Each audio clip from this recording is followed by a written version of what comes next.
yakin pagi hari ini adalah salah satu cara Tuhan untuk turut bekerja bagi kehidupan kami. Jadi tolong kami ya Tuhan, oleh pekerjaan Roh Kudus-Mu saja, kami dapat mengerti, menerima, memahami, bahkan hamba dapat menyampaikan apa yang Engkau ingin, apa saja yang Engkau ingin, yang hanya Engkau inginkan untuk hamba sampaikan. Kalau itu tidak Engkau inginkan, walaupun hamba telah mempersiapkannya, jangan izinkan hamba untuk memperkatakannya. Izinkan yang memang harus Engkau ingin hamba sampaikan. Karena hamba ini hanyalah hamba-Mu, hanyalah keset kaki-Mu. Jadi hanya menuruti apa yang menjadi keinginan-Mu, kemauan-Mu. Not me, tapi hanya Engkau. Terima kasih Bapa. Demikian juga umat-Mu, Engkau sediakan kirbat hati mereka untuk menerima apa yang Engkau ingin sampaikan. Hamba percaya kalau memang yang akan dihantar sebentar adalah apa yang benar-benar Engkau mau untuk disampaikan hari ini, maka kapasitas penerimaan dari jemaat-Mu di mana saja mereka hadir pada saat ini akan seluas itu, akan tersedia untuk itu. Tidak ada bagian firman-Mu yang tidak akan lewat dalam nama Tuhan Yesus Kristus. Terima kasih Bapak, terima kasih. Hadirat-Mu ada di tempat ini, cengkram kami semua di dalam hadirat-Mu yang kudus. Bukan hanya di sini, tapi mereka yang menyaksikan dari rumah Tuhan. Kuasai mereka dalam hadirat-Mu. Mereka menerima kebenaran-Mu di dalam terang hadirat-Mu. Dalam nama Tuhan Yesus Kristus kami sudah berdoa. Haleluya. Amin. Haleluya. Terima kasih tim Praise and Worship yang selalu luar biasa, excellent melayani Tuhan. Baik saudara, kita akan,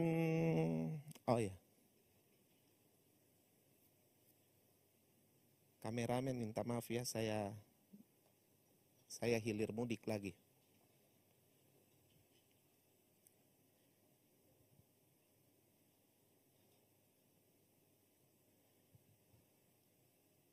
Boleh? Shalom Bapak Ibu. Belum bilang-bilang shalom, sudah langsung mohon. Saya berdoa agar kita semua dalam keadaan yang baik-baik saja, disertai Tuhan. Situasi tidak selalu berteman dengan kita, tapi Tuhan selalu berada bersama dalam kita. Haleluya. Jadi no matter what, walaupun situasi Anda tidak bersahabat, tapi kalau Anda menjadi sahabat Tuhan, maka situasi harus mengikuti dengan siapa Anda bersahabat. Karena kalau sahabat Anda adalah Tuhan, maka ya Tuhan menghandle segala sesuatu. Jadi kamu bersahabat dengan yang menghandle segala sesuatu, all things akan menjadi mungkin saja bagi saudara. Haleluya. Saya berdoa agar siapapun yang ada, yang nonton pada saat ini, yang mengikuti ibadah saat ini, yang ada dalam situasi impossible. Bahkan mungkin saudara hidupnya seperti film itu, Mission Impossible. Sepertinya ketidakmustahilan sedang mengelilingi kehidupan saudara. Saya mau berkata, pastikan dirimu bersahabat dengan Dia yang menghandle segala sesuatu. Maka walaupun segala sesuatu tidak bersahabat dengan Anda saat ini, walaupun segala sesuatu sedang tidak mungkin bagi Anda saat ini, tapi itu akan menjadi mungkin karena Anda bersahabat dengan Dia yang sanggup, Dia yang satu-satunya sanggup memungkinkan hal tersebut. Saya tidak tahu apa keadaan saudara yang sakit dalam nama Tuhan Yesus Kristus. Saya berdoa agar sementara firman disampaikan, engkau menerima kemungkinan-kemungkinan ilahi yang daripada Tuhan, yang ada dalam keadaan terjepit secara finansial, yang ada dalam keadaan terjepit dalam hubungan, mungkin hubungan Anda dengan anak Anda, mungkin hubungan Anda dengan pasangan Anda. Saya mau katakan dalam nama Tuhan Yesus Kristus, terima kemungkinan-kemungkinan dari kerajaan Allah saat ini. Terima the eternal possibilities daripada Tuhan saat ini. Di dalam nama Tuhan Yesus Kristus, Anda sedang menerima hal tersebut. Saya percaya waktu saya melepaskan ini, Anda sedang menerima hal tersebut. Bahwa Anda mungkin tidak menemukan detail Anda mungkin sekarang ini tidak menemukan detail dari apa yang harus Anda lakukan, apa yang harus Anda kerjakan. Karena begitulah kita selalu berpikir tentang detail apa yang kita kerjakan, apa yang harus kita lakukan. Tapi detail itu bukan masalah saudara, sebab Tuhan lebih detail daripada saya dan saudara. Sedetail-detailnya Anda, Tuhan lebih detail. Karena Alkitab berkata bahkan jumlah rambut saya dan saudara, itu Tuhan bisa hitung. Anda dan saya sampai kita mati, kita tidak sanggup menghitung jumlah rambut kita. Meskipun jumlah rambut kita semakin berkurang sekalipun, semakin jarang sekalipun rambut kita ada di kulit kepala. Kalau orang Makassar bilang sudah semakin langkar dia tuh, sudah semakin jarang-jarang dia ada di kepala. Tapi saya mau bilang, Tuhan bisa tahu secara presisi jumlah rambut Anda berapa. Jadi mengapa kita harus mengkhawatirkan detail? Biar detail itu Tuhan yang urus. Urusan Anda dan saya adalah pastikan Anda dan saya menjadi sahabat-sahabat Kristus. Saya tidak bilang menjadi orang Kristen, saya bilang menjadi sahabat-sahabat Kristus. Artinya menjadi sahabat-sahabat Kristus, tidak peduli Anda punya latar belakang agama seperti apa, tidak peduli Anda punya latar belakang suku seperti apa, latar belakang masa lalu Anda seperti apa. Kalau Anda willing, kalau Anda tersedia, available untuk menjadi sahabat Kristus, maka all the good possibilities will come to you. Semua kemungkinan-kemungkinan yang not just good possibilities, tapi kemungkinan ilahi, haleluya, itu terjadi atas kehidupan saudara dalam nama Tuhan Yesus Kristus. Kalau begini firman Tuhan bisa sekian. Saya akan bicara bagi saudara tentang, sebenarnya ini hal yang sederhana. Jangan saudara berpikir karena pakai whiteboard jadi kelihatannya ini susah. Enggak, ini cuma anu saja, supaya saudara ini, saya juga suka menulis. Nah, saya akan berbicara pada saudara tentang ini. Saya percaya saudara pintar-pintar bahasa Inggris. Nah, nurture ini kalau saudara lihat di kamus, dia secara garis besar itu, ini dia.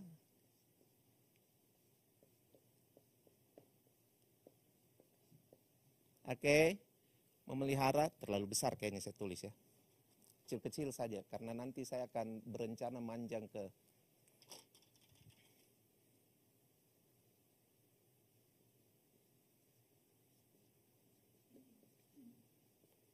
Kalau dalam bahasa Indonesia itu, kemudian ada di situ punya arti memelihara, lalu kemudian ini, mengasuh, kemudian nanti saudara dapat juga di kamus ini bisa berarti itu dia. Memelihara, mengasuh, mendidik. Simpan 3 kata ini karena dari 3 kata inilah saya akan menyodorkan beberapa hal yang saya merasa Tuhan ingin kita tahu pada hari ini. Baik. Saya sengaja tulis begini karena kemudian saya akan menyodorkan kepada saudara apa yang menjadi bagian Tuhan,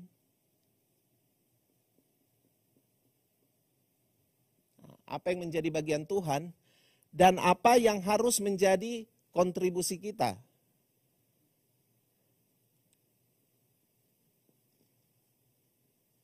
Nah, itu dia.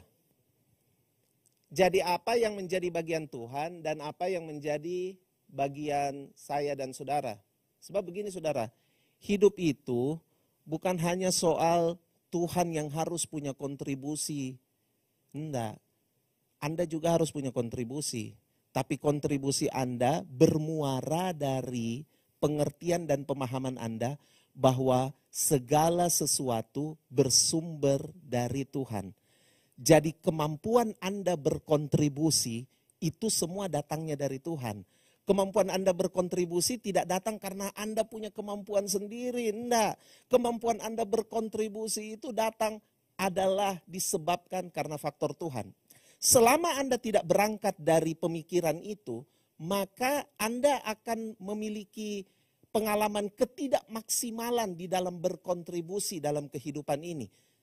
Disebabkan karena Anda tidak memuarakan hal itu memuarakan sumber Anda kepada dari Tuhan itu dalam pikiran Anda. Coba buka dulu Yohanes pasal 5 ayat 19 untuk mendasari hal ini. Yohanes pasal 5 ayat 19 ada perkataan Yesus di situ. Kitab Yohanes ini penuh dengan penuh sekali dengan apa yang Yesus katakan tentang dirinya. Deskripsi Yesus about himself gitu. Nah, Yohanes 5 ayat 19 berkata, maka Yesus menjawab mereka katanya, aku berkata kepadamu, sesungguhnya anak tidak dapat mengerjakan sesuatu dari dirinya sendiri jikalau ia tidak melihat Bapa mengerjakannya. Sebab apa yang dikerjakan Bapa, itu juga yang dikerjakan anak. Nah, perhatikan ini baik, bahwa anak di sini adalah Yesus. Yesus di dalam kehidupannya sebagai manusia, waktu dia masih hidup sebagai manusia, dia bilang begini, saya sebagai dalam wadah jasmani saya tidak dapat mengerjakan sesuatu dari diri saya sendiri. Perhatikan baik-baik saudara, selama Anda masih mendiami tubuh jasmani ini, apa saja yang Anda pikir Anda sanggup lakukan itu, sesungguhnya Anda tidak dapat mengerjakannya sendiri. Ingat loh, Yesus waktu datang di sini, sekalipun dia mengenakan wadah jasmani, dia mengenakan tubuh jasmani, tapi statusnya adalah, dia adalah anak Allah yang hidup, dia adalah Tuhan, dia adalah firman yang kemudian tinggal di dalam wujud manusia. Ya kan? Masih ingat itu Yohanes pasal 1. Saudara bisa baca di situ, itu deskripsi yang luar biasa dari Yohanes tentang who is Jesus, siapa itu Yesus. Nah, Yesus di dalam tubuh jasmaninya menyadari bahwa dia tidak dapat mengerjakan sesuatu yang bermuara dari dirinya sendiri. Ini yang bilang Yesus, bukan nabi-nabi siapa, bukan hamba Tuhan siapa. Yesus yang bilang bahwa dia tidak dapat mengerjakan sesuatu dari dirinya sendiri.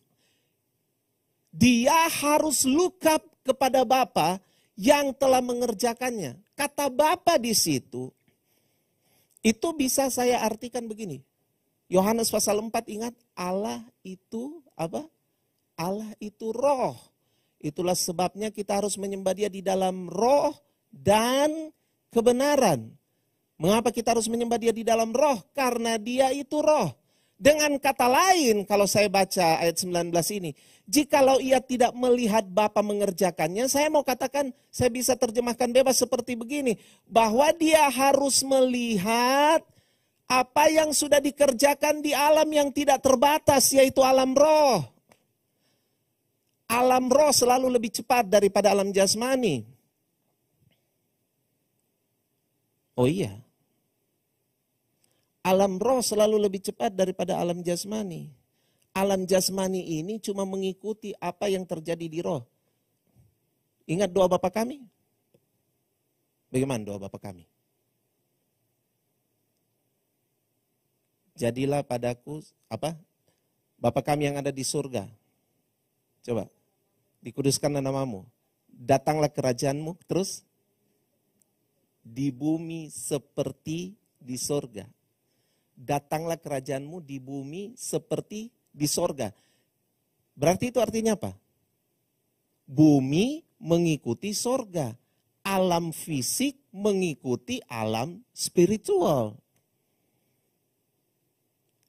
Tangkap ya? Alam fisik mengikuti alam spiritual. Itulah sebabnya Pak Bu, kalau mau mengerjakan segala sesuatu, pastikan saudara deal dulu di alam itu, alam spiritual. Anda kan makhluk spiritual, bukan makhluk. Anda makhluk spiritual loh, kita ini makhluk spiritual. Itulah sebabnya ketika orang meninggal, tidak dibilang, di sini terbaring pribadi dari Bapak ini. Kan tidak. Waktu orang meninggal dibilang di sini terbaring jasad dari Bapak atau Ibu ini. Kenapa dibilang jasad? Karena sudah tidak punya pribadi. Pribadinya kemana? Pribadinya gone. Pribadinya sudah pergi. Pribadinya sudah pergi, entah kemana, ya, pergi ke sorga, puji Tuhan, haleluya, pergi ke tempat lain, ya udah tahu. Tapi kita mau bilang, yang saya ingin katakan pada saudara bahwa kita harus sadar ini bahwa kita ini manusia spiritual. Nah karena kita spiritual, karena kita manusia roh, makanya kita harus sadar. Segala sesuatu kita harus look up pada dimensi yang tidak terbatas itu. Kalau saya bilang dimensi roh itu dimensi yang tidak terbatas kan? Karena memang demikian. Roh itu tidak dapat dibatasi oleh apapun juga. Nah Yesus saja mengerti prinsip ini. Nah saudara harusnya selama kita masih mengenakan tubuh jasmani ini, kita harusnya menyadari begini. Saya ini tidak bisa buat apa-apa. Saya harus look up pada alam yang tidak terbatas itu. Saya harus pergi di alam yang tidak terbatas itu. Saya harus pergi melihat apa yang telah Bapa kerjakan bagi saya. Haleluya, karena Yesus pun demikian. Oke, itu menjadi dasar dari apa yang saya ingin sodorkan bagi Anda semua pada pagi hari ini. Nah,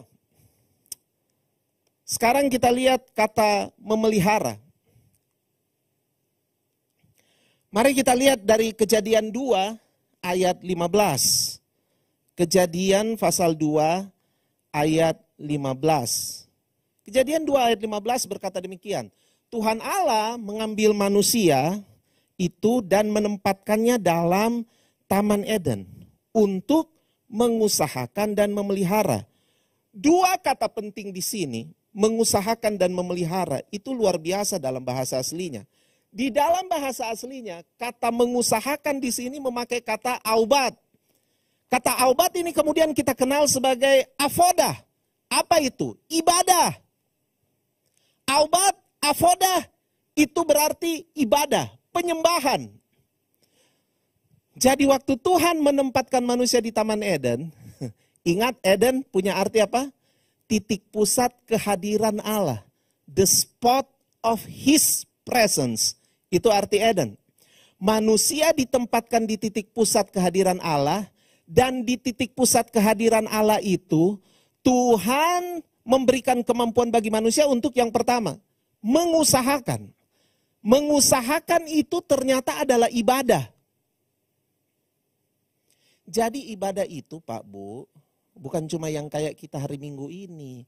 Ini adalah bagian dari ibadah kita. Ini bagian. Apakah dia ibadah? Iya, dia ibadah. Tapi dia bukan merupakan keseluruhan daripada arti ibadah itu. Sebab ibadah itu komprehensif. Ibadah itu menyeluruh sifatnya. Ketika kamu percaya Yesus Kristus sebagai Tuhan dan Juru Selamat, sesungguhnya your life adalah ibadah.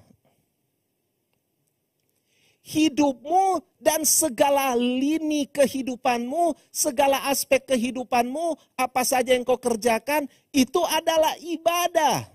Harus bermuara pada pengertian ini, bahwa di mana saja dan apa saja yang saya kerjakan, itu semua adalah bentuk ibadah saya kepada Tuhan. Bentuk penyembahan saya kepada Tuhan. Jadi waktu Daud mengusahakan waktu Adam mengusahakan Taman Eden itu, dia tidak hanya mengusahakannya dengan effortnya saja, dengan kemampuannya saja. Tidak Pak Bu, dia mengusahakannya dengan spirit yang terhubung dengan Tuhan. Bagaimana Bapak lakukan? Bagaimana Anda melakukan bisnis Anda? Bagaimana Anda mengusahakan kehidupan yang terbaik dengan pasangan Anda? Bagaimana hubungan Anda dengan anak-anak Anda? Apakah bermuara dari avoda atau tidak? Jangan-jangan kita memisahkan. Kita kan ini suka sekali memisahkan. Ada yang sekuler dan ada yang rohani. Waktu kamu percaya Yesus, sudah tidak ada itu dunia sekuler. Yang ada, itu semua menjadi spiritual. Semuanya menjadi spiritual. Saya cerita sedikit. Ada seorang petinju namanya George Foreman. Ini ABG kebanyakan yang tahu ini. Maksudnya angkatan babe gue. Petinju namanya George Foreman. George Foreman ini adalah petinju yang kalau maju sedikit tahunnya, dia itu seperti Mike Tyson. Nah ini juga Mike Tyson saya tidak yakin kalau yang anak-anak muda masih tahu ini Mike Tyson. Zaman-zaman saya SD dulu kita suka bilang Mike Tyson, Mike Tyson. Tyson. Ya, Mike Tyson. Jadi George Foreman itu seperti Mike Tyson, dia punya pukulan keras. Jadi pukulannya itu kalau mungkin buat kita itu kelihatannya lambat sekali ngayunnya, tapi begitu nyampe di sini Pak Bu, goyang juga, bukan cuma sekedar goyang Pak Bu. Wah, bergetar seluruh badan, bisa jatuh kita. Pokoknya George Foreman itu punya pukulan yang keras sekali. George Foreman itu pada zamannya susah juga untuk dikalahkan. Susah sekali dikalahkan. Tapi kemudian dalam keadaan yang sangat dia naik sekali dia punya karir. Kemudian dia melawan petinju legendaris lainnya yang saya rasa juga saudara pasti tahu, namanya Muhammad Ali. Waktu dia lawan Muhammad Ali, George Foreman yang laksana banteng yang kuat kekar itu, begitu luar biasa itu, kemudian dipermain-mainkan oleh Muhammad Ali. Saudara bisa lihat itu di YouTube, saudara cari saja itu pertandingan tinju yang paling legend di dunia. Pertandingan antara George Foreman dengan Ali. Jadi pertandingan antara yang satu stylish, yang satu brutal begitu. Yang brutal memburu yang stylish menari-nari di atas yang brutal. Dan jadinya Muhammad Ali mengalahkan George Foreman secara knockout, KO. Itu gempar dunia. Bagaimana mungkin banteng yang buas ini kemudian dikalahkan oleh petinju stylish macam Ali yang pukulannya tidak terlalu keras, tapi dia jatuh juga. Dia jatuh. Nah, rupanya peristiwa dia jatuh ini, dia KO ini, itu membuat George Foreman terguncang. Seluruh hidupnya berubah. Dia seperti tidak percaya diri lagi. Dia berpikir, aduh saya petinju macam apa? Saya kalah sama petinju yang menari-nari. Dia kemudian jadi putus asa. Dia kemudian tenggelam dalam keputusasaan, dalam kesedihan yang amat sangat. Singkat cerita, kemudian George Foreman ini ketemu Tuhan. Dia bertemu Tuhan. Waktu dia bertobat, terima Yesus sebagai Tuhan dan Juru Selamat. Singkat cerita, kemudian dia jadi pendeta. Waktu dia jadi pendeta, dia bukan hanya jadi pendeta yang berkhotbah, tapi dia betul-betul jadi pendeta yang mengerjakan kehendak Tuhan. Dia kemudian Dia kemudian mengambil anak-anak jalanan, pelihara mereka. Dia punya kayak something like that lah. Pokoknya hal-hal semacam itu begitu. Dia kerjakan dengan sungguh-sungguh. Lalu kemudian satu kali Tuhan bicara sama dia. Roh Kudus bicara sama dia begini. Kamu latih itu anak-anak daripada mereka. Jadi dia punya masalah di anak-anak binaannya itu. Anak-anak binaannya yang laki-laki itu suka sekali berkelahi. Jadi dia bilang gini. Kamu latih mereka tinju. Dia enggak percaya. Dia bilang gini, bukan suara Roh Kudus ini. Masa saya harus latih tinju ini anak-anak. Nanti mereka jadi petinju, mereka cuma mau cari uang. Nanti mereka punya kehidupan seperti saya yang rusak atau apa. Tapi Roh Kudus bilang sama dia, saya enggak mau kamu latih mereka jadi seperti kamu. Saya mau kamu latih mereka seperti apa yang aku kehendaki. Tekankan kehendakku, bukan apa yang kamu mau. Wah, waktu dia dengar itu dia bilang, wah oke.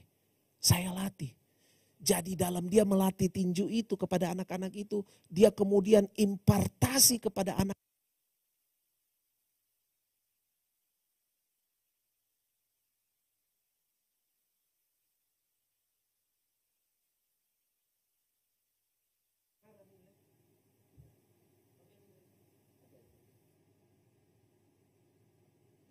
Mana yang satu? Ini ya. Sip. Maka kemudian waktu dia latih anak-anak itu, dia latih sedemikian rupa anak-anak itu, dia impartasikan kasih Kristus. Luar biasa. Tapi kemudian ada satu titik di mana Roh Kudus bicara lagi kepada dia. George, kamu balik lagi bertinju. Wah, Dia tidak terima. Dia tidak terima. Dia bilang begini, tidak mungkin ini suara Roh Kudus. Tidak mungkin ini suara Roh Kudus. Tidak mungkin. Tidak mungkin saya disuruh bertinju lagi. Tidak mungkin. Dia kemudian marah. Dia bilang tidak bisa. Tidak mungkin. Saya tidak mau. Saya tidak mau. Tapi Roh Kudus berkata dengan kuat, kamu bisa. Waktu dia dengar itu, dia bilang gini, Tuhan, saya sudah tidak mampu bertinju. Waktu itu umurnya sudah kepala 44 kalau tidak salah. Dia sudah, pokoknya sudah 44, 45 lah begitu. Jadi bukan 40 awal-awal, bukan. Dia sudah tengah-tengah, 44, 45. Dia bilang, saya ini sudah tidak mampu. Badan saya sudah gemuk, besar, saya sudah lamban. Saya tidak mungkin punya pukulan yang sekuat itu. Tapi Roh Kudus bilang sama dia. Roh Kudus bilang, saya akan memberikan kamu kekuatan. Pukulanmu akan kuat. Cek. Saya akan memberikan kamu kekuatan. Wah, kemudian dia mulai bertinju. Dia kemudian mulai bertinju. Waktu dia bertinju, saudara. Saudara bisa search lah di YouTube. Waktu dia bertinju, saudara lihat. Dia menangnya itu bukan menang angka, saudara. Menang KO. Kalau saudara lihat dia punya cara bertinju, dia memang sudah lamban. Sudah, badan sudah gemuk, besar begitu. Tapi waktu pukulannya mendarat ke lawannya, itu lawan kejang-kejang bos. Lawan jatuh. Saya ingat ada salah satu lawannya itu yang kena, saya lupa siapa. Tapi dia juga petinju masih muda, masih umur 28 waktu itu kalau tidak salah. Itu waktu bertinju dengan George Foreman, itu George Foreman cuma kasih kena yang menurut kita ini kalau lihat di televisi kayaknya, lambannya itu pukulannya. Maksudnya cuma kayak begitu. Itu lawannya waktu kena pukulannya kejang-kejang jatuh. Itu jatuhnya bukan cuma jatuh dengan tenang terlentang begitu, itu jatuh sambil, wah, efek pukulannya keras sekali. Dia belakangan dia bersaksi, pukulan yang keras itu anugerah. Karena sebetulnya dia tidak bisa lakukan itu. Setiap kali dia maju bertanding, dia selalu bilang gini, Tuhan, saya maju bertanding bukan dengan kekuatanku. Saya ini tidak punya kekuatan apa-apa. Saya maju ini harus bersama dengan engkau. Kalau kau tidak maju bersama saya tidak mau maju. Seperti doa Musa di Keluaran 33. Wow, luar biasa. Yang saya mau bilang pada saudara, lihat itu. Hidupnya jadi ibadah, mengusahakan. Kata kedua itu adalah, ya ini yang sedang kita tuju bersama. Memelihara. Memelihara. Kata memelihara itu, di dalam bahasa aslinya itu dipakai kata syaumar. Kata syaumar itu punya banyak arti, ya memang artinya memelihara, memelihara secara garis besar, tapi syaumar itu punya salah satu arti dari kata syaumar itu adalah menyelidiki, to observe. Menyelidiki. Wah, saya heran. Kenapa bagian dari pemeliharaan itu adalah menyelidiki? Kenapa ya menyelidiki? Tapi ternyata di dalam kita memelihara itu, kita harus punya kemampuan untuk menyelidiki. Menyelidiki itu berarti begini, memperhatikan, dibawa oleh Tuhan untuk bisa punya mata, untuk punya kemampuan menangkap hal-hal yang detail. Saya bilang tadi di awal, bahwa urusan kita sebenarnya bukan mencari tahu hal yang detail. Sebab hal yang detail itu kita butuh matanya Tuhan. Kita butuh matanya Tuhan. Hanya matanya Tuhan saja yang membuat Anda dan saya menemukan hal yang detail. Waktu kita mengerti, memelihara itu, menemukan hal yang detail, sesungguhnya kita juga sudah mesti tahu bahwa itu di luar dari kemampuan kita. Ada kemampuan ilahi yang bekerja di situ. Wow, luar biasa. Jadi ternyata ada kemampuan ilahi. Nah sekarang, saya sodorkan pada saudara apa yang Tuhan lakukan untuk memelihara, untuk observe, untuk menyelidiki saya dan saudara. Mari buka Mazmur 139.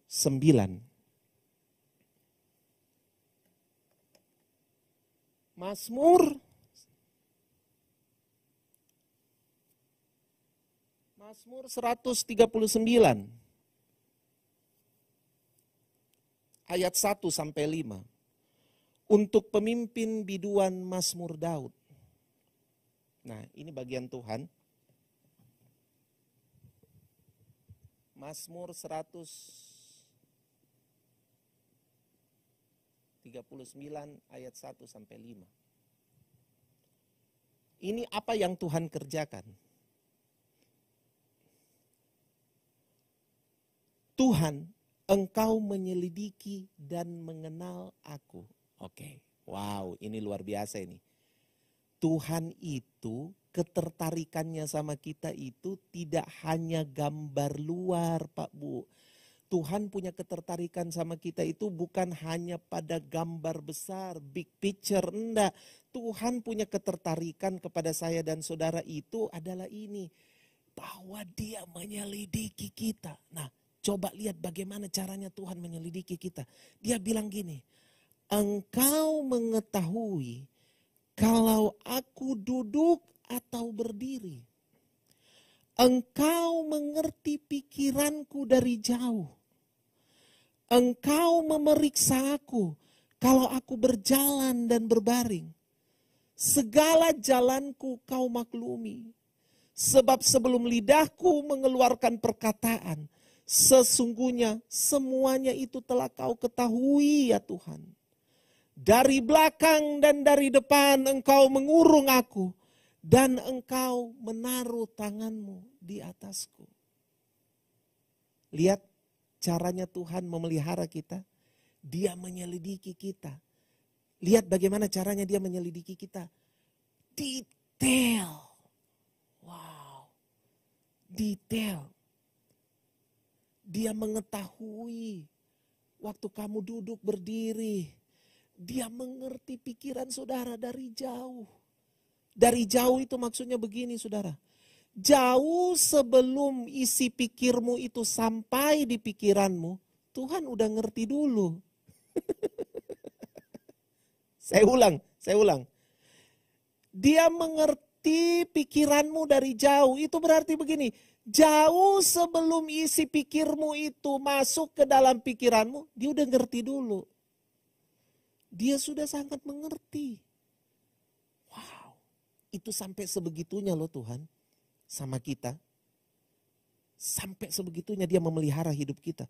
Lalu kemudian dia bilang, engkau memeriksa. Wow, ini observasi. Dia bilang, engkau memeriksa aku. Dia periksa saudara pada waktu apa? Kalau aku berjalan dan berbaring. Wow. Ternyata sementara saudara berjalan dan berbaring, dia periksa saudara.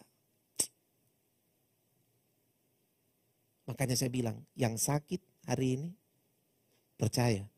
Tuhan lagi memeriksa kamu. Percaya dalam nama Yesus, percaya. Alkitab yang bilang, dia periksa saudara.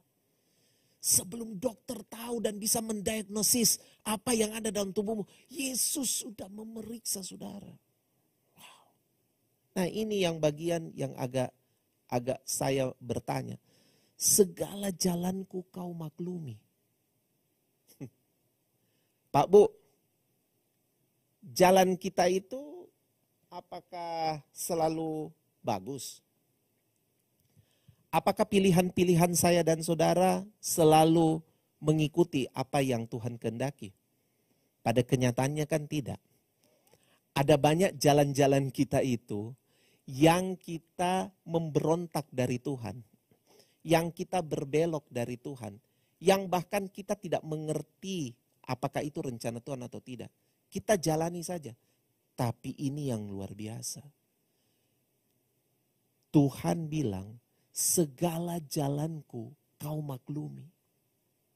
Artinya Yesus mau bilang gini, saya maklumi waktu kamu memilih jalan tersebut, saya maklum. Bukan berarti dia bersetuju kalau itu dosa, enggak. Tapi dia maklumi mengapa kamu bisa jatuh dalam dosa, dia maklum sekali. Dia mengerti. Saudara jangan mengeluh tentang orang yang tidak mengerti mengapa engkau gagal. Sampai kapanpun, bahkan saya atau pendeta siapapun tidak dapat memahami mengapa kamu bisa mengambil jalan kegagalan. Tapi saya mau beritahu, hanya Tuhan yang dapat memaklumi kenapa kamu bisa gagal. Cuma Tuhan. Yang gagal-gagal pagi hari ini, saya mau beritahu ini kabar baik buat Anda. Segala jalanmu yang tidak bagus itu, yang membawa kamu pada kegagalan itu, dia bilang, kabar baiknya Tuhan bilang ini, saya maklum, saya mengerti kenapa kamu pilih jalan itu. Tetap dia tidak setuju kalau itu dosa. Tapi Tuhan mengerti kenapa sampai kamu bisa melakukan hal tersebut. Dia belajar mengerti saudara. Bahkan dalam kegagalan saudara, dia mencoba memahami saudara. Oh, belum tentu orang tua Anda sanggup melakukannya.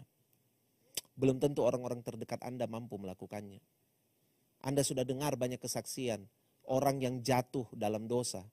Lalu kemudian apalagi kalau dia hamba Tuhan, setengah mati untuk gain kembali, untuk dapat kembali kepercayaan dari teman-teman seiman. Jangankan teman-teman seprofesi, teman-teman seiman, setengah mati Pak Bu. Setengah mati. Karena apa? Pasti orang berpikir begini, waduh. Saya ingat ada teman saya, dia hamba Tuhan. Waktu itu dia sudah hamba Tuhan yang bagus. Dia kemudian mau menikah dengan seorang wanita yang dicintainya. Tapi kemudian keluarga dari wanita yang dicintainya mengetahui bahwa ayah dari teman saya ini punya rekor. Rekornya adalah istrinya banyak. Jadi kemudian keluarga dari perempuan ini kemudian kasih tahu sama anak perempuan ini. Buah itu tidak jatuh jauh-jauh dari pohonnya. Kita harus memperhatikan bibit bebet bobot. Kita harus memperhatikan bibit bebet bobot. Memang dia sudah hamba Tuhan sekarang. Tapi ingat kok, ada jalinan-jalinan masa lalunya. Jadi mungkin saja nanti dia begitu. Hamba Tuhan kan juga masih manusia. Hati-hati. Bukankah kita secara normal begitu? Ya iya, saya juga begitu secara normal. Kadang-kadang ada orang yang saya dapat suara Tuhan dari orang tersebut, tapi sebenarnya waktu saya menyampaikan suara Tuhan itu, saya lihat casingnya ini orang kayaknya tidak mungkin lah dia mau dipakai Tuhan begini. Saya ingat satu kali ada anak muda yang dari tampak luar saja bicara sengak, ngomong ngelantur, maksudnya gaya juga petentang-petenteng begitu. Tapi tiba-tiba Roh Kudus kasih tahu saya, dia bilang, saya mau pakai anak ini. Ada pemakaian Tuhan terhadap anak ini. Kasih tahu sama dia. Saya itu rasa-rasa tidak mau kasih tahu dia loh.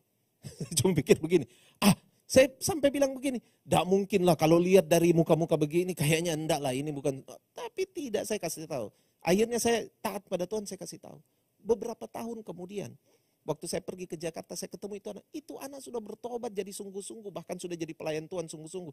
Sudah mulai punya inisiatif untuk minister anak-anak jalanan. Saya pikir, wow, saya saja tidak yakin. Saya sampai terus terang sama dia. Nak, saya saja tidak yakin sama dirimu nak. Karena waktu itu dia bersaksi sama saya, dia ngomong begini. Kak, terima kasih kak.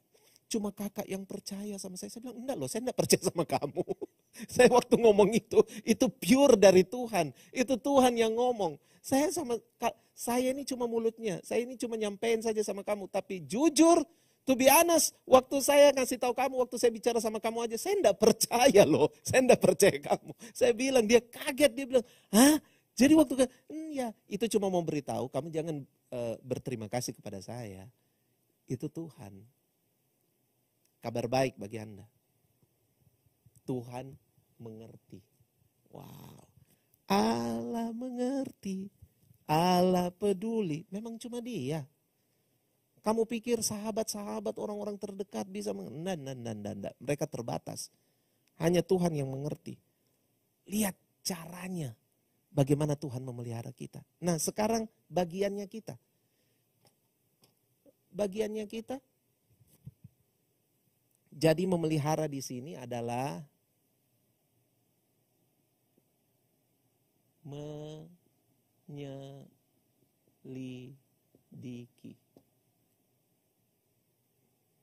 atau meneliti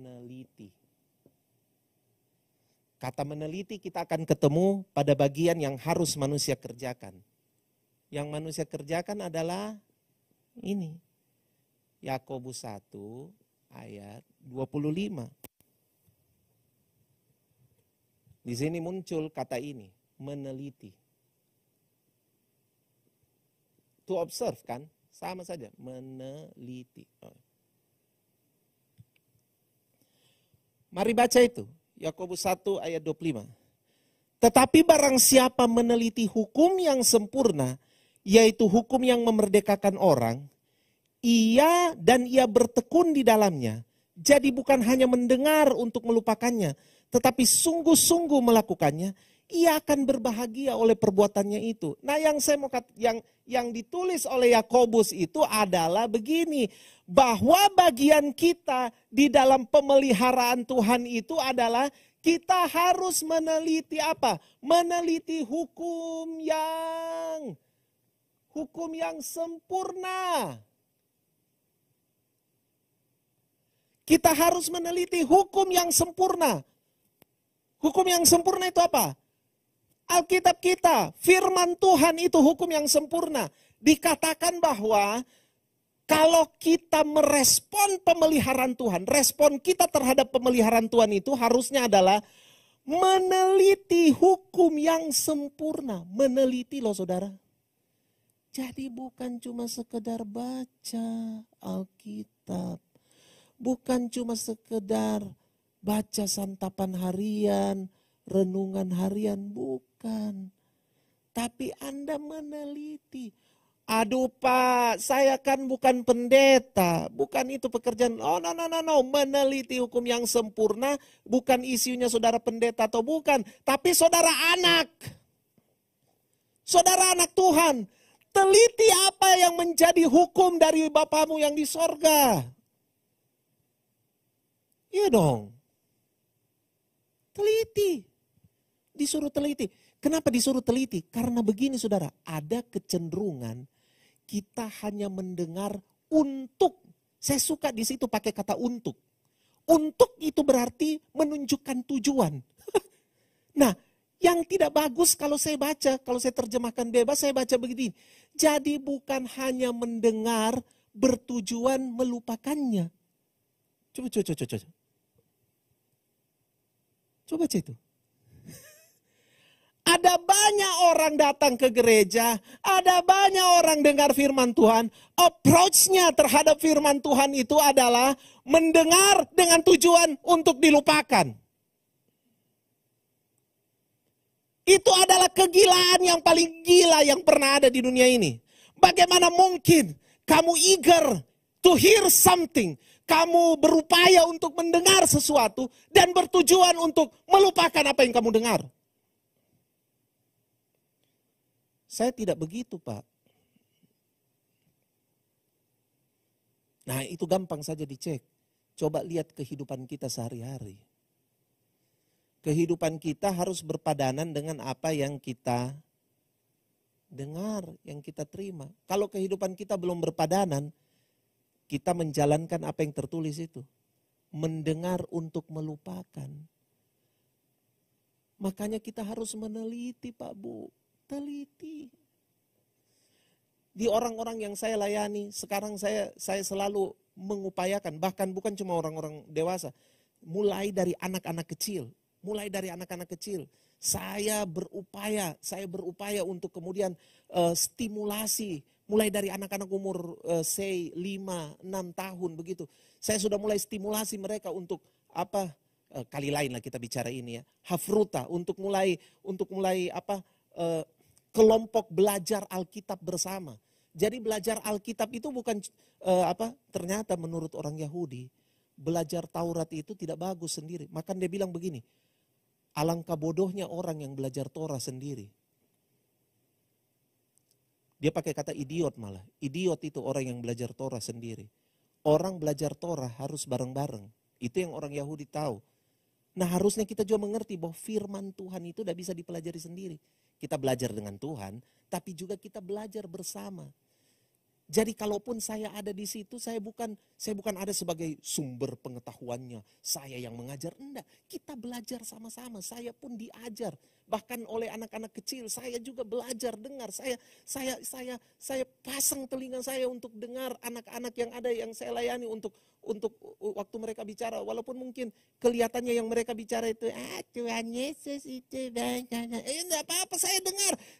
Saya belajar pay attention karena saya yakin ada pewahyuan dari anak-anak juga. Tapi kita belajar saudara. Belajar teliti hukum yang sempurna.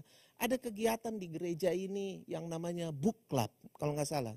Saya yakin itu masih jalan ya, Book club. Book club itu bagus, itu salah satu stimulasi yang bagus untuk kita semua belajar. Tidak ada yang menjadi being star di situ, yang jadi bintang untuk dia yang presentasi, enggak. Tapi kita semua presentasi apa yang menjadi pikiran kita, dan itu bisa diargu, bisa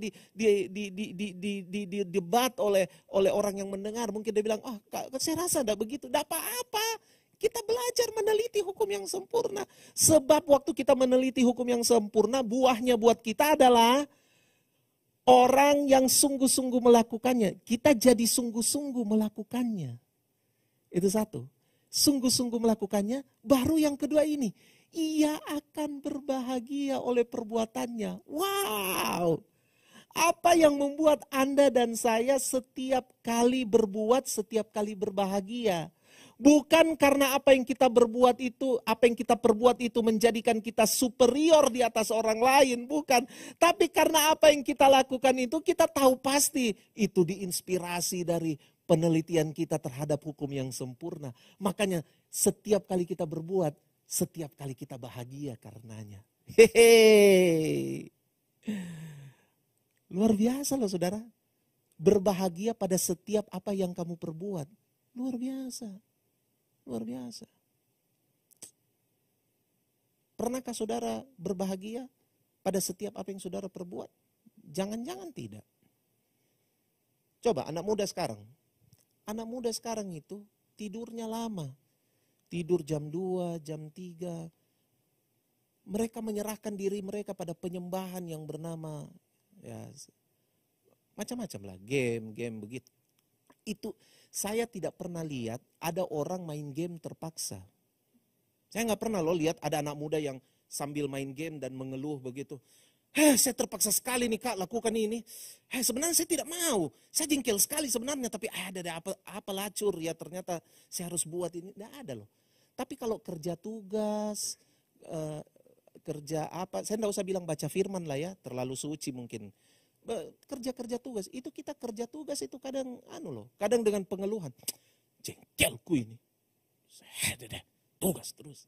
Tapi saya nggak pernah lihat loh orang main game dengan, saya jengkel sekali sebenarnya ini. Sebenarnya saya nggak suka ini. Nggak ada. Orang kalau main game itu pasti mereka menyerahkan diri mereka secara total pada game tersebut. Sampai mengantuk pun ditahan. Kalau perlu mata mau tertutup, kita pasang lidi di sini. Supaya mata tidak tertutup, supaya kita terjaga. Bayangkan itu. Itu yang pertama. Yang kedua, saya tidak pernah lihat orang main game dengan sikap leye-leye. Saya nggak pernah lihat orang main game itu cara duduknya begini. Saya nggak pernah lihat itu orang main game terus cara duduknya begini. Saya nggak pernah lihat Orang kalau main game, cara duduknya dalam posisi tegap, bahkan cenderung tunduk. Kalau dia pakai kacamata, dia akan pakai kacamatanya. Dan dia akan, wah, luar biasa konsentrasi tingkat tinggi. Tapi kalau dengar firman, kita bisa dengar firman itu.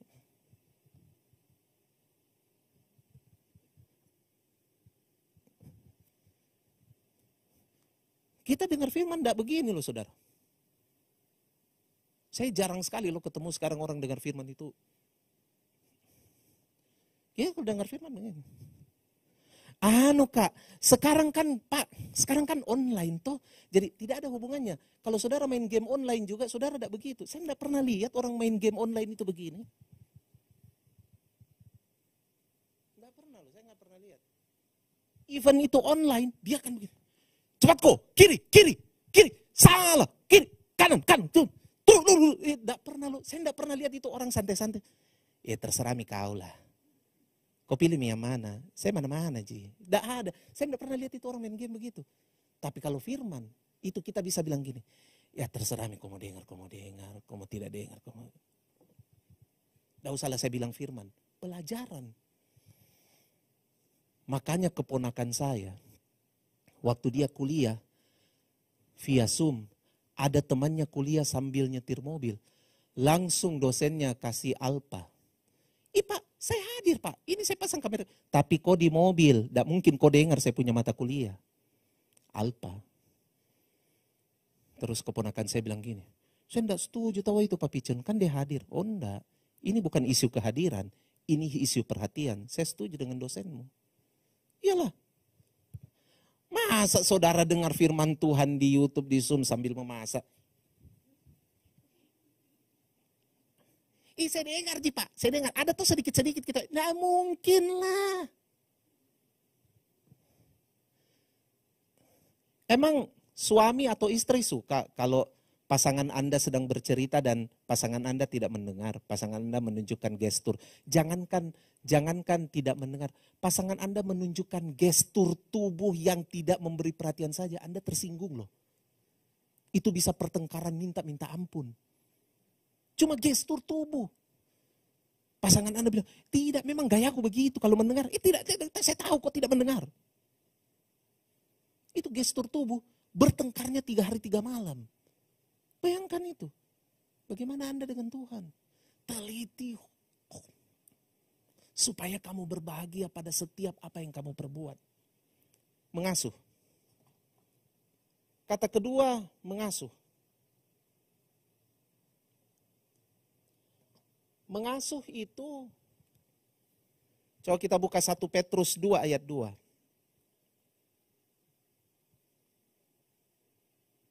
1 Petrus 2 ayat 2.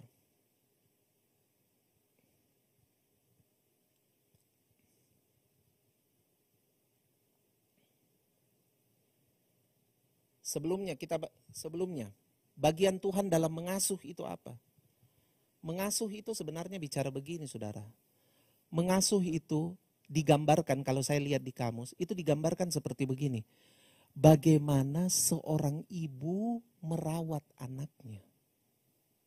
Itu mengasuh. Allah kita itu dikenal sebagai El Shaddai. Tahukah kata El Shaddai itu berasal dari El Shed, buah dada.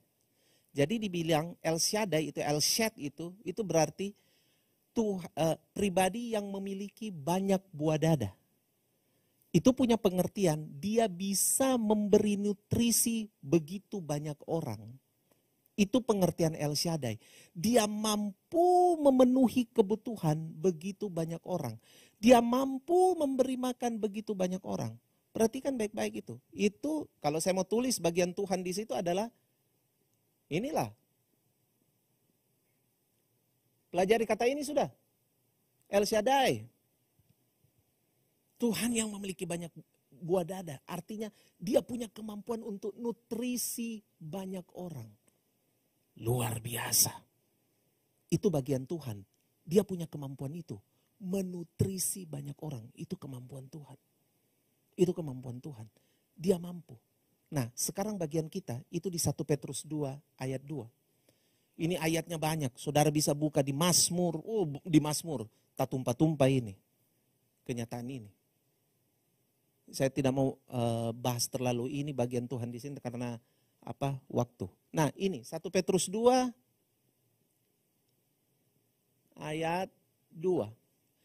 Dan jadilah sama seperti bayi yang baru lahir. Yang selalu ingin akan air susu yang murni dan rohani. Supaya olehnya kamu bertumbuh dan beroleh keselamatan. Jadilah sama seperti bayi yang baru lahir. Apa itu bayi yang baru lahir? Apa itu bayi yang baru lahir? Bayi yang baru lahir itu keinginannya tidak macam-macam. Seleranya tidak macam-macam loh saudara. Kalau kita sekarang dewasa ini seleranya macam-macam. Hari ini makan nasi sama ayam kita bersyukur. Besok makan nasi sama ayam lagi, belum tentu kita bersyukur. Kita maunya nasi sama ikan woku lagi. Besoknya lagi makan nasi sama ikan woku lagi, belum tentu saudara bersyukur. Tiba-tiba saudara mau sapi lada hitam. Kita itu menjadi dewasa punya banyak selera. Tapi bayi yang baru lahir itu dia cuma butuh satu, dia butuh susu.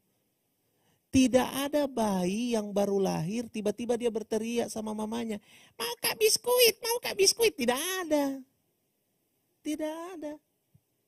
Dia cuma menangis itu kerinduannya cuma satu, susu. Begitu dia ketemu susu, dia diam. Kalau kita sekarang dikasih makan sushi pun belum tentu kita diam. Kita mau yang lain. Dikasih makan mie hokyang pun belum tentu kita diam. Kita mau lagi yang lain. Ya, iya, karena kita punya banyak mau. Bayi nggak punya banyak mau.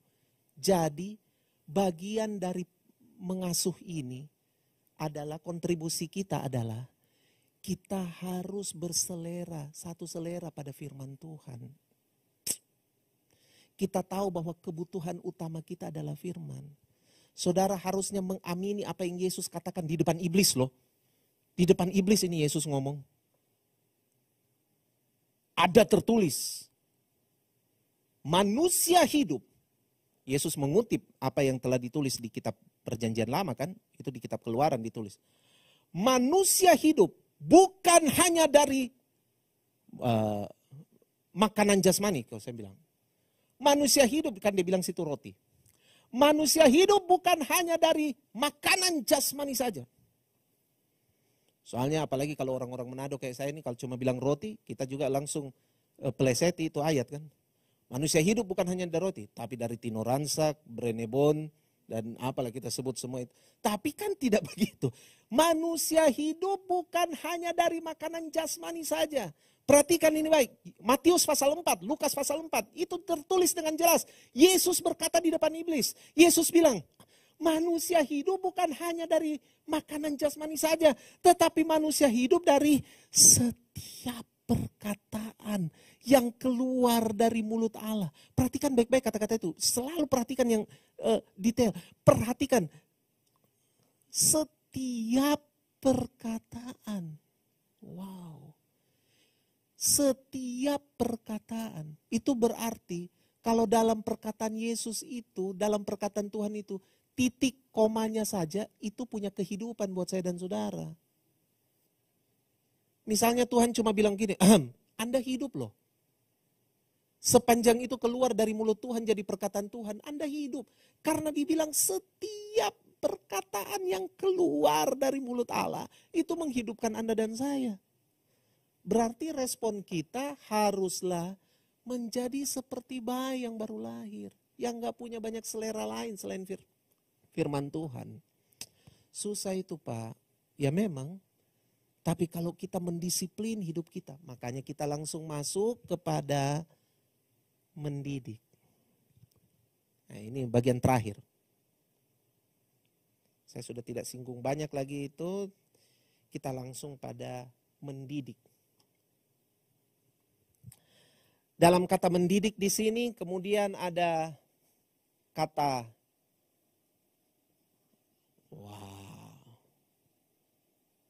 latih. To train. Ya latihan lah ya. Ada kata latihan di situ. Wow.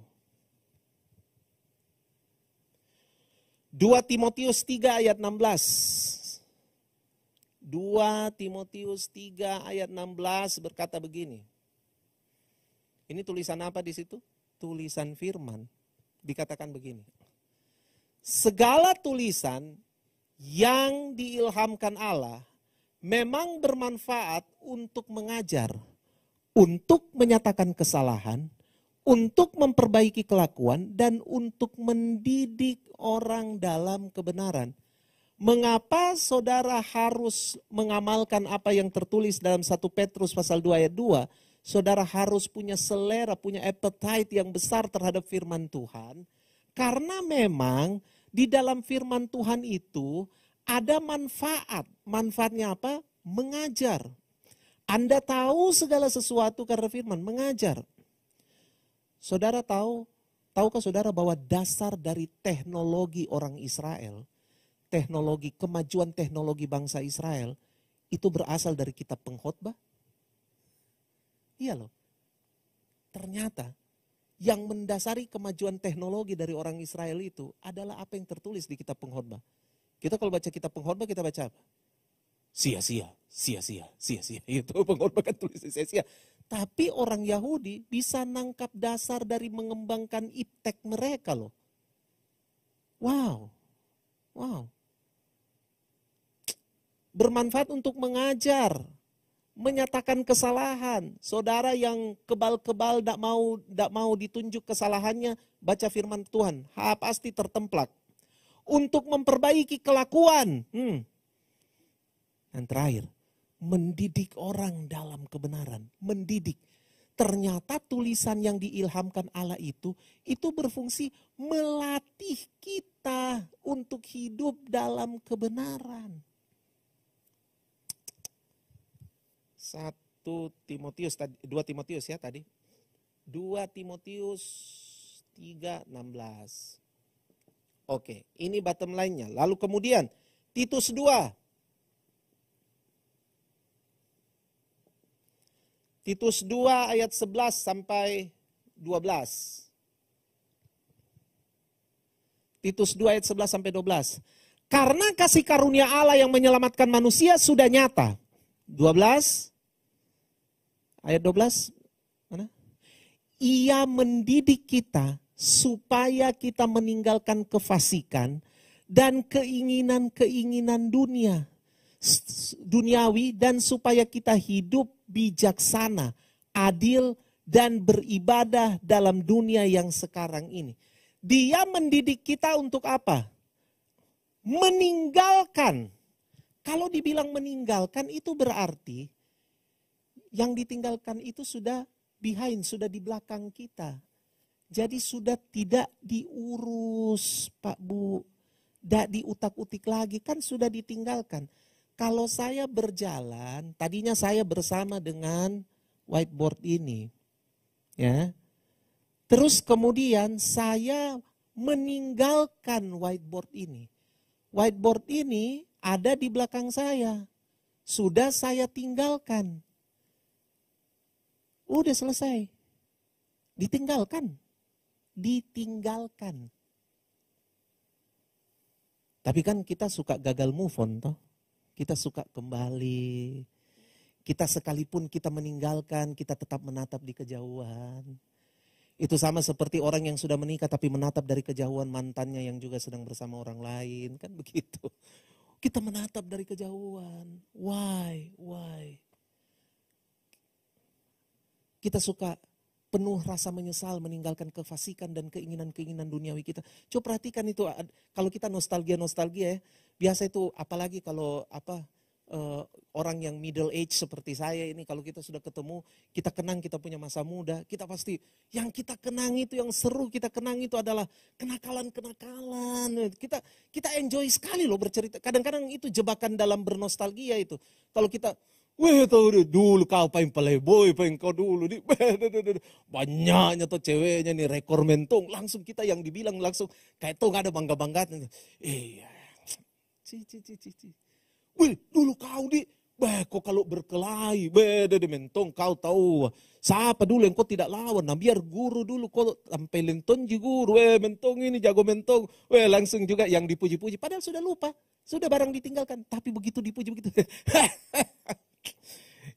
Damar gitu lah memang.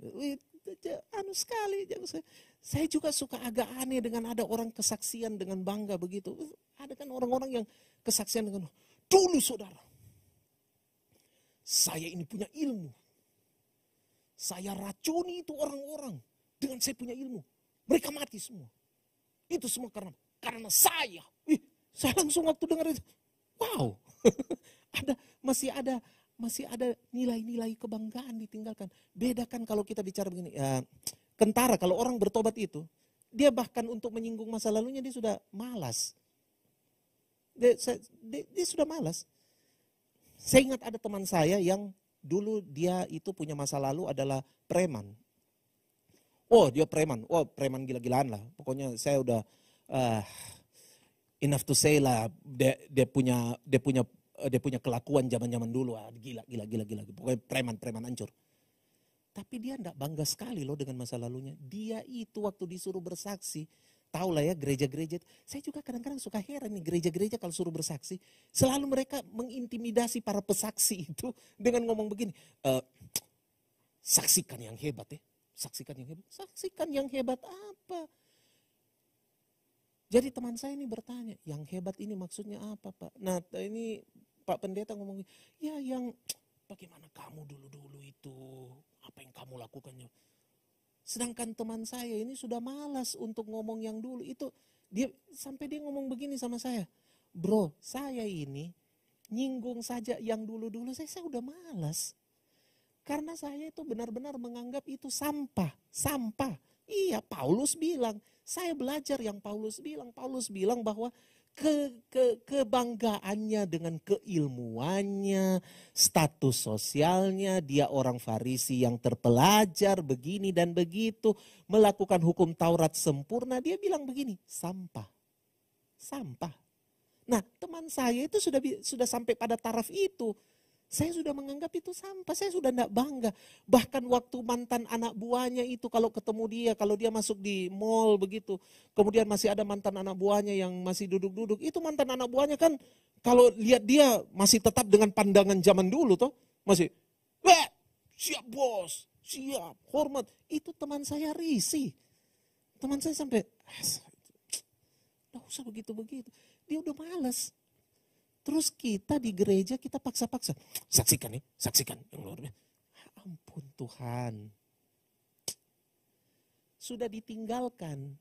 Kalau kita dididik Tuhan, kita sudah tinggalin itu kefasikan, keinginan-keinginan duniawi. Sudah ditinggal. Tinggal.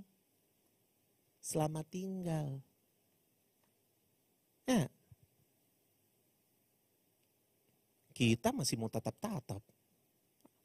Ada yang salah dengan cara berpikir kita. Nah, itu ditinggalkan kemudian supaya itu menunjukkan tujuan.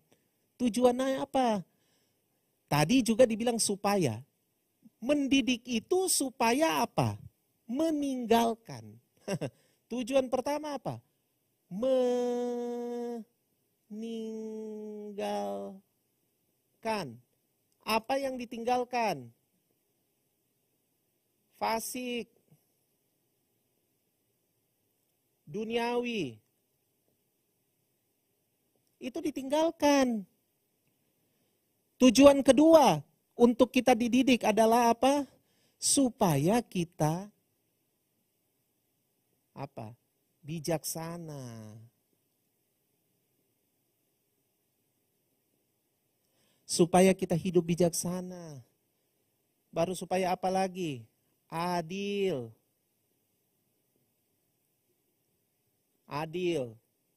Apa lagi? Beribadah.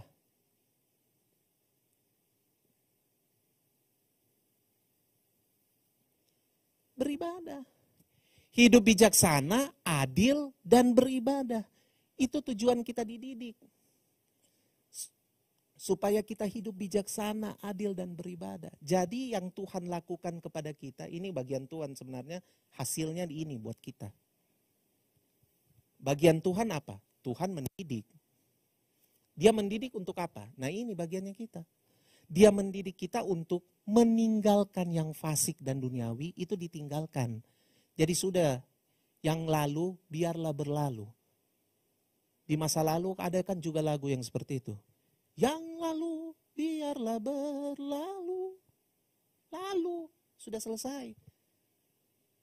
Meninggalkan fasik dan duniawi. Baru kemudian tujuan yang lain adalah masuki kehidupan ini. Hidup bijaksana.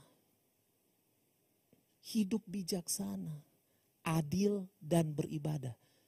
Saya tidak usah terangkan tentang bijaksana dan adil, tapi saya tutup dengan menerangkan beribadah. Tahukah saudara kata beribadah di sini dipakai kata bahasa Yunani kan? Dipakai kata apa? Eusebia. Dipakai kata Eusebia. Eusebia itu kalau diterjemahkan dalam bahasa Indonesia, biasanya diterjemahkan sebagai kesalehan. Ya, kesalehan. Dalam bahasa Inggris itu dipakai kata godly. Berarti Eusebia itu, kalau pakai kata godly, Eusebia itu berarti seperti Tuhan. Wow. Jadi tujuan Tuhan mendidik saya dan saudara itu supaya kita punya kehidupan godly. Seperti kehidupan Tuhan. Begitulah Tuhan memelihara Anda dan saya, Pak Bu. Kita selalu salah kaprah tentang pemeliharaan Tuhan. Kita berpikir, yang penting kita baik-baik. Bukan, saudara. Kita harusnya itu mengerti bahwa tujuan Tuhan pada akhirnya adalah supaya kualitas kita itu segambar dan serupa dengan Tuhan. Orang lihat gambar kita, orang jelas sekali menemukan Tuhan dalam diri kita. Kali lain nanti kali waktu saya akan coba menerangkan tentang kepada saudara cara kerja bagaimana Tuhan bekerja untuk menjadikan kehidupan kita godly. Itu ada di Roma pasal 8 ayat 28. Biasa Roma 8 ayat 28 itu saudara baca menyangkut pencobaan-pencobaan. Tapi ternyata tidak seperti itu. Nanti, next time. Tapi yang jelas saya mau bilang pada saudara, Tuhan punya tujuan, Dia didik kita sedemikian rupa supaya kita jadi bijaksana, adil, dan godly. Wah, punya kehidupan dengan kualitas Kristus di dalam. Orang akan kenal Aaron Felix Pinontoan itu tidak hanya sebagai anak dari Bapak Agus Pinontoan dan Ibu Arlin Yuliani. Orang akan kenal Aaron Felix Pinontoan itu sebagai orang yang memiliki pribadi Kristus. Dia tidak buat-buat itu. Dia tidak show off untuk pamer itu. Tapi secara natural orang kalau lihat Aaron, orang bilang, Kristus banget sih lo. Iya. Orang kalau lihat Daniel Mailangkai, orang sudah tidak lihat lagi bahwa dia hanya sekedar basis hebat atau apa. Tapi orang akan lihat dia dengan sesuai namanya, tahu, Daniel. Wah, orang akan lihat kita seperti itu. Karena sesungguhnya saya dan saudara itu telah memiliki DNA Kristus. Kita punya DNA yang diurapi. Saudara harus hidup dengan kualitas itu. Doa saya adalah ini. Waktu saudara dengar ini, saya sungguh-sungguh berdoa agar saudara benar-benar grab apa yang menjadi kerinduan hati Tuhan buat saudara. Khususnya untuk menyadari bagaimana Tuhan berkehendak untuk memelihara kehidupan saudara. Bukan hanya sekedar membuat saudara menjadi baik atau menjadi terpelihara. Tetapi membuat saudara punya kualitas, membuat saudara punya sesuatu yang luar biasa, sesuatu yang membawa dampak, mempengaruhi orang, sesuatu yang menjadikan saudara manusia yang utuh, matang dan dewasa, bukan setengah matang, tapi matang dan dewasa.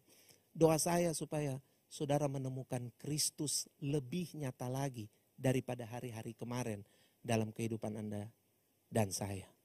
Saya juga berdoa agar firman ini menjadi gaya hidup saya. Karena yang dihakimi duluan pemberita katanya. Yang mendengar nanti kedua, pemberita yang dihakimi pertama. Oke, Tuhan Yesus memberkati kita semua. Haleluya. Saya mau berdoa bagi Bapak Ibu. Mari kita berdoa. Tuhan Yesus, Bapa dalam sorga, terima kasih. Hamba sungguh-sungguh berdoa agar Engkau benar-benar menjamah kami semua. Kalau perlu ya Tuhan, kalau masih banyak hal yang kami belum paham, belum mengerti, biarlah Tuhan, waktu mereka menonton ulang lagi acara ini, mereka akan menangkap dan mengerti apa yang menjadi kehendak Tuhan. Tapi intinya ya Bapak, Roh Kudus kerjakan pengertian-pengertian ilahi kepada setiap kami. Kerjakan Tuhan dalam nama Yesus. Engkau mengerjakan pengertian-pengertian ilahi kepada kami ya Tuhan.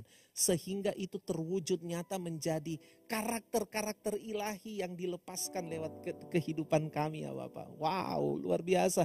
Waktu kehidupan kami melepaskan karakter ilahi, itu tidak dapat disangkali, itu tidak dapat diabaikan begitu saja. Tetapi akan menjadi perhatian yang kuat. Tuhan tolong kami. Tuhan tolong kami. Tolong benar-benar kami ya Bapak. Tolong benar-benar kami. Terima kasih ya Bapak. Terima kasih Tuhan.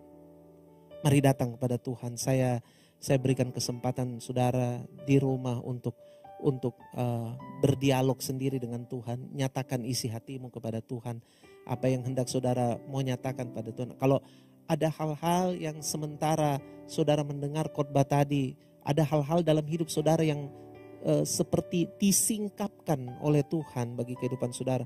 Saudara mulai deal itu secara pribadi dengan Tuhan. Mulai nyatakan isi hatimu pada Tuhan. Haleluya, haleluya. Karena Tuhan hadir bagi engkau. Tuhan ada, Tuhan hadir. Hadiratnya begitu nyata. It's so real. Thank you Jesus. Thank you Jesus. Thank you Jesus. Thank you Jesus.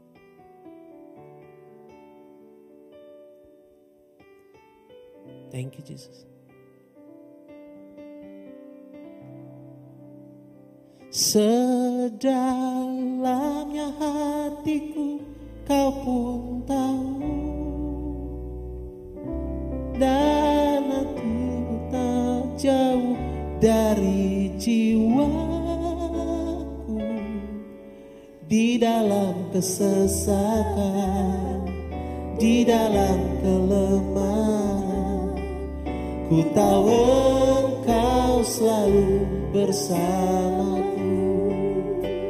Sedalamnya hatiku kau pun tahu,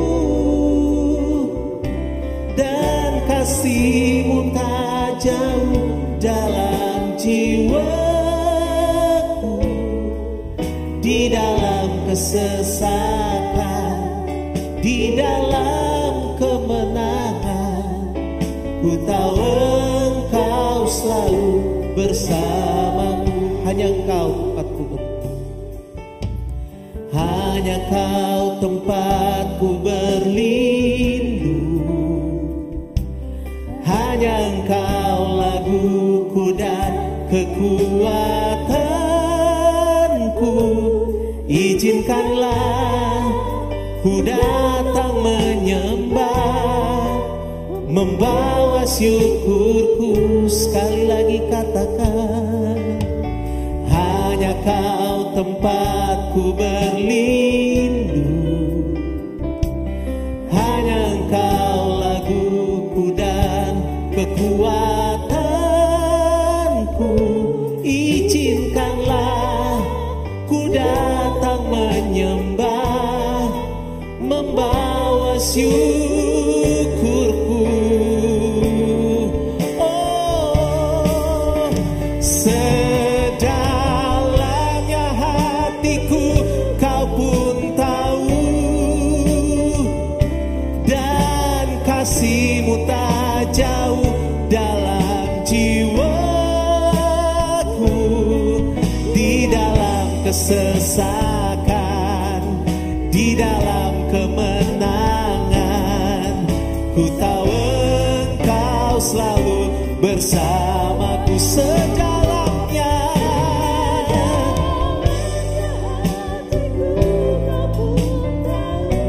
oh, dan kasih-Mu tak jauh dalam jiwa.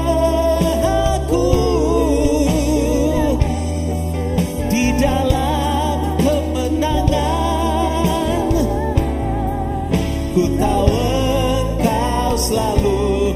Sekali lagi katakan, sedalamnya hatiku kau pun tahu, dan kasih-Mu tak jauh dalam jiwaku.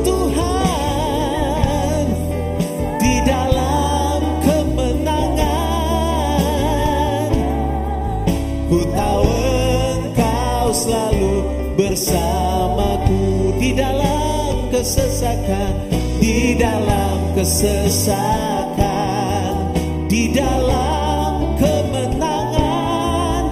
Ku tahu Engkau selalu bersamaku di dalam kesesakan, di dalam kesesakan, di dalam kemenangan. Ku tahu Engkau selalu bersamaku. Yes, we believe that, Lord. Terima kasih Tuhan, Engkau selalu bersama kami. Terima kasih Bapa. Turunlah berkat itu bagi kami dalam nama Tuhan Yesus Kristus. Haleluya. Amin. Tuhan Yesus memberkati. Saya serahkan.